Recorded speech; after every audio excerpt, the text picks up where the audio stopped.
সিরিয়ার গণঅভ্যুত্থান শুরুর 14 বছর পর এবং 13 বছরের ধ্বংসাত্মক গৃহযুদ্ধের পর আসাদ সরকারের পতন সময়ের ব্যাপার ছিল।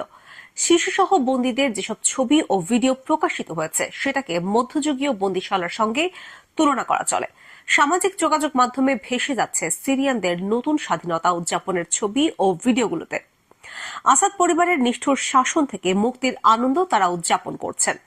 যা হোক, মধ্যপ্রাচ্যের ইতিহাসের সবচেয়ে নিষ্ঠুরতম শাসকের পতন থেকে অন্যদেরও কিছু শিক্ষা নেওয়ার আছে। কেননা যে কোনো মূল্যে আসাদের ক্ষমতায় থাকার আকাঙ্ক্ষা শুধু সিরিয়াকে ধ্বংসস্তূপে পরিণত করেনি, নিজের পতনের বীজও বপন করে দিয়েছিল। আসাদের পতনের সবচেয়ে সুস্পষ্ট শিক্ষা হচ্ছে বিদেশি পৃষ্ঠপোষকদের ওপর নির্ভর করা এবং সেই সমর্থন কখনো শেষ হবে না এটা বিশ্বাস করা বড় ভুল।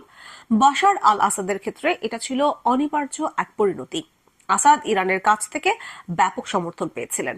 তার মধ্যে এই আত্মবিশ্বাস জন্মেছিল যে প্রতিরোধের অক্ষের তিনি একটা অপরিহার্য অংশ। উদাহরণ হিসেবে গত 13 বছরে সিরিয়াতে ইরান 30-35 বিলিয়ন ডলারের বেশি বিনিয়োগ করে। এটা 2023 সালে ইরানের মোট জিডিপির 7.5 থেকে 12.5%। নিষেধাজ্ঞায় থাকা একটি দেশের জন্য এটা নিশ্চিত করেই বিশাল অঙ্ক। সিরিয়াতে শীর্ষ কয়েকজন ইসলামিক রেভলিউশনারি গার্ড কর্পসের কর্মকর্তাদের নিহত হতে দেখেছে। বেশিরভাগ ক্ষেত্রেই ইসরায়েলিরা টার্গেট করে হত্যা করে। 2016 সালে ইরানের 1000 সেনা নিহত হয়েছিলেন। 2019 সালে নিহত হয়েছিলেন 2300 জন। এই বিশাল বিনিয়োগ আসাদের মধ্যে তার অপরিহার্যতা নিয়ে একটি বিভ্রম তৈরি করেছিল। আসাদ ভেবে নিয়েছিলেন তার অবস্থান সুরক্ষিত। সে কারণেই তিনি ইরানের সঙ্গে দূরত্ব তৈরি এবং আরব বিশ্বে নিজেকে পুনরায় অন্তর্ভুক্ত করার চেষ্টা শুরু করেন। আসাদ চিন্তা করেছিলেন উপসাগরীয় দেশগুলো থেকে সিরিয়ায় বিনিয়োগের বন্যা বয়ে যাবে। প্রকৃতপক্ষে ইরান ও ইসরায়েলের সংঘাতে আসাদ সক্রিয় অংশ নেওয়া থেকে বিরত থাকেন। এমনকি সিরিয়ার মাটিতে যখন ইরানের উচ্চ পদস্থ কমান্ডারদের হত্যা করা হচ্ছিল, তখন ইরানের দিক থেকে এই উদ্বেগ প্রকাশ করা হয়েছিল যে সিরিয়ার নিরাপত্তা বাহিনীর দিক থেকে গোয়েন্দা তথ্য ফাঁস হচ্ছে কিনা। আসাদের জন্য এটা ছিল বিশাল ভুল হিসাব। সিরিয়াকে ইরান বাড়তি সামরিক সমর্থন না দেয়ায় বিদ্রোহীদের আক্রমণে সিরিয়ার সেনাবাহিনী দ্রুত ভেঙে পড়ে। বাইরের সমর্থন কখনো সীমাহীন অথবা শর্তহীন হতে পারে না, বিশেষ করে যখন পৃষ্ঠপোষক দেশকে নিজস্ব চ্যালেঞ্জ মোকাবেলা করতে হয়। উদাহরণ হিসেবে রাশিয়া ইউক্রেনে যুদ্ধে জড়িয়ে পড়েছিল। আলেপ্পোর পতন ঠেকাতে রাশিয়ার ব্যর্থতায় সেটা স্পষ্ট হয়ে উঠেছিল। রাশিয়া তাদের বেশিরভাগ যুদ্ধ বিমান ইউক্রেন যুদ্ধের জন্য সংরক্ষণ করে রেখেছিল। দ্বিতীয় শিক্ষা হচ্ছে, ঠিকমতো সংস্কার করতে না পারলে সেটা আপনার বিলোপ ডেকে আনবে। এটা তর্কাতে যে 2016 সালে আসাদ সরকার ও তার মিত্রদের হাতে আলেপ্পোর পতন হলে সেটা সিরিয়ার গৃহযুদ্ধের হাওয়া আসাদের পক্ষে পুরোপুরি ঘুরে দিয়েছিল। এরপর 2018 সালে দারা ও পূর্ব গৌতাতে আসাদ ও তার মিত্রদের ব্যাপক গোলাবর্ষণে বিদ্রোহী গোষ্ঠী আত্মসমর্পণ করে। এর ফলে ক্ষমতার মুঠো আসাদের নিয়ন্ত্রণে চলে আসে, অথচ সেটাকে একটা রাজনৈতিক প্রক্রিয়া শুরু করার জন্য উপযুক্ত সময় বলে মনে করা হয়েছিল। যাই হোক, আসাদ কোনো ধরনের আপোষের দিকে হাঁটেননি। এমন কোন রাজনৈতিক প্রক্রিয়া তিনি শুরু করেননি যেখানে বিরোধীদের অন্তর্ভুক্ত করা যায়। ব্যাপক মাত্রার দমন পীড়ন রীতিতে পরিণত হয়েছিল।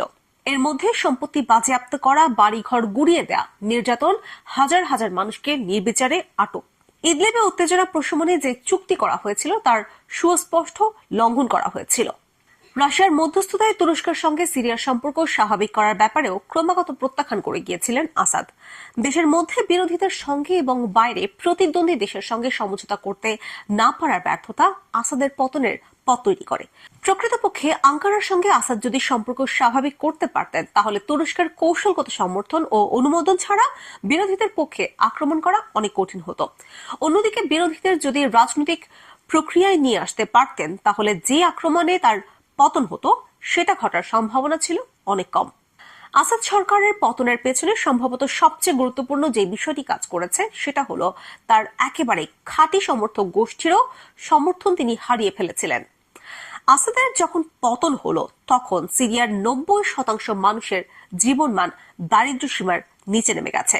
2024 সালের এপ্রিল মাসে মূল্যস্ফীতি বেড়ে দাঁড়িয়েছিল 120%। মুদ্রার মানের বড় পতন হয়েছিল। 2011 সালে 67 বিলিয়ন ডলারের জিডিপি থেকে 2021 সালে প্রায় 9 বিলিয়ন ডলার সংকুচিত হয়ে গিয়েছিল। এসব সংকটের সমাধান হিসেবে আসাদ সিরিয়াকে নার্কো রাষ্ট্রে অর্থাৎ মাদক অর্থনীতির দেশে পরিণত করেছিলেন। ক্যাপটাগন জাতীয় মাদক উৎপাদন ও রপ্তানির কেন্দ্র হয়ে উঠেছিল সিরিয়া। 2021 সালে সিরিয়ার ক্যাপটাগন মাদক অর্থনীতির আকার ছিল প্রায় $5.7 বিলিয়ন। অন্যভাবে বলা যায়, আসাদ তার ক্ষমতায় থাকার জন্য দেশের অর্থনৈতিক জীবনকে উৎসর্গ করে দিয়েছিলেন। ফলে আসাদ সরকার দেশকে অন্তহীন গৃহযুদ্ধ ও দারিদ্র্যের সীমাহীন মৃত্যু উপহার দিয়েছিল। আসাদের সেনাবাহিনী ছিল তার ক্ষমতার গ্যারান্টার, কিন্তু আসাদ তার সেনাদের খুবই অল্প বেতন দিতেন। ফলে তারা তাদের টিকে থাকার জন্য ব্যাপক দুর্নীতির উপর নির্ভরশীল হয়ে উঠেছিল। এটা সেনাবাহিনীকে কার্যকর একটি লড়াকু বাহিনীতে পরিণত করতে ব্যর্থ হয় এবং তার পতনের পথ তৈরি করে দেয়। ওই অঞ্চলের অন্যান্য স্বৈরশাসক ও তার পৃষ্ঠপোষকেরা এই শিক্ষাগুলোকে উপেক্ষা করবেন, সেটাই ধরে নেওয়া যায়। সবচেয়ে স্পষ্ট উদাহরণ হলো মিশরের আবদেল ফাত্তাহ আল সিসি। তিনি এমন একটা দেশের প্রেসিডেন্ট যেটি কিনা চরমভাবে আর্থিকভাবে অন্য দেশের উপর নির্ভরশীল। তিনি প্রবলভাবে সংস্কার বিরোধী ও জনগণকে দমনের উপর নির্ভরশীল। সাধারণ মানুষের, এমনকি যারা তার সরকারকে সমর্থন করে, তাদেরও আর্থিক দুরবস্থা লাঘবে তিনি খুবই কম মনোযোগী।